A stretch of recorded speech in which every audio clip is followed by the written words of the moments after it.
the glycation that we talked about before, the Maillard reaction, it can occur in the body or it can occur in the can before you even eat it. If it occurs in the body, it generates the reactive oxygen species directly. If it occurs in the can before you eat it, then what happens is that dietary advanced glycation end product will bind to a receptor for advanced glycation end products on your cells called RAGE, RAGE, receptor for advanced glycation end products, and activate the NADPH oxidase generating reactive oxygen species also. So it's, they're everywhere, including in the canned or, packaged foods to start with. That, if the food's been heated before you got it, there's a good chance there are dietary AGEs in the food before you even put it in your mouth. Air pollution, as I mentioned, is an inflammatory reactant, which has been shown to increase adiposity. And that has nothing to do with calories. It has to do with the air. All right. PM 2.5, particulate matter at 2.5 microns or smaller, so that it gets into your bloodstream and drives an inflammatory response. BPA, bisphenol A, which activates the estrogen receptor, because the estrogen receptor just needs two hydroxyl groups 22 angstroms apart, and you're an estrogen. So, there are a lot of estrogens are in our environment, and BPA is everywhere. If you've ever opened up a can and there's a whitish lining to it, that's BPA. So it just happens to be that the estrogen receptor has a structure that is sensitive to things that many components of modernity are made out of. Yes, exactly. Years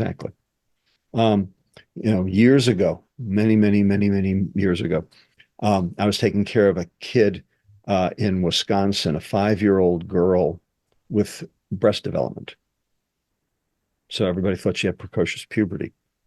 And we looked at her, we assessed her, we did every exam, every lab test, under the sun, and everything came back negative.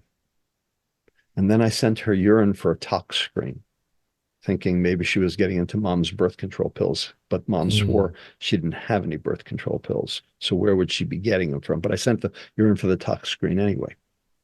And what came back was genistein. What is genistein? Genistein is a plant estrogen. It's a plant estrogen.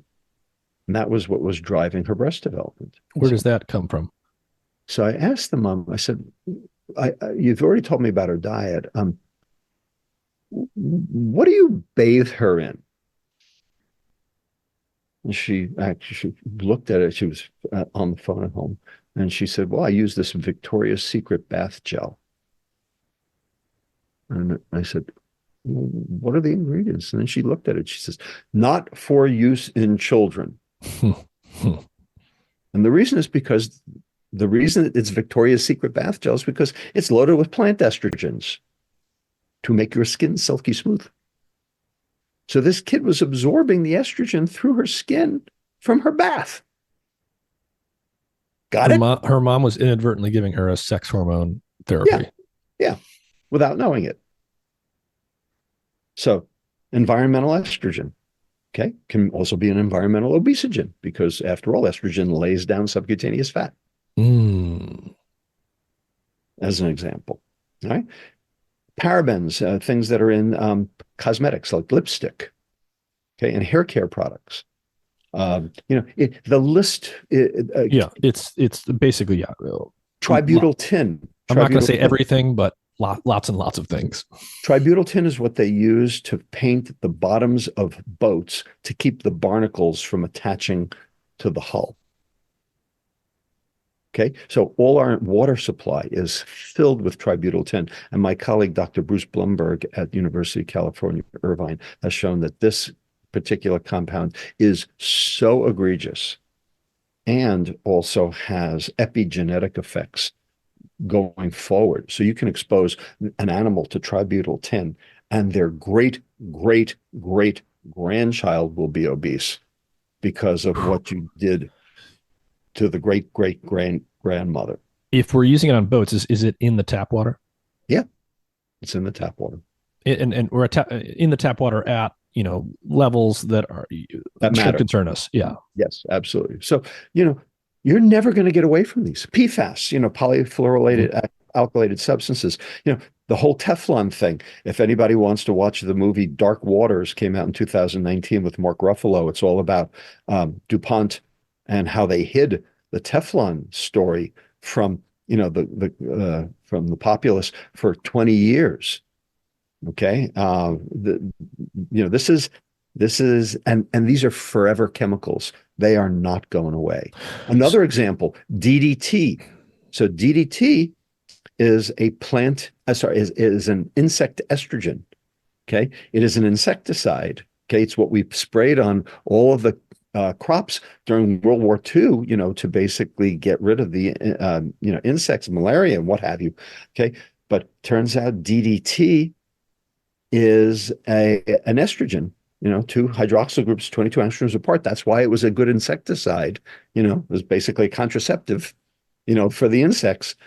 But we can measure DDE levels in pregnant women's urine today, and it predicts obesity in the child at age 5.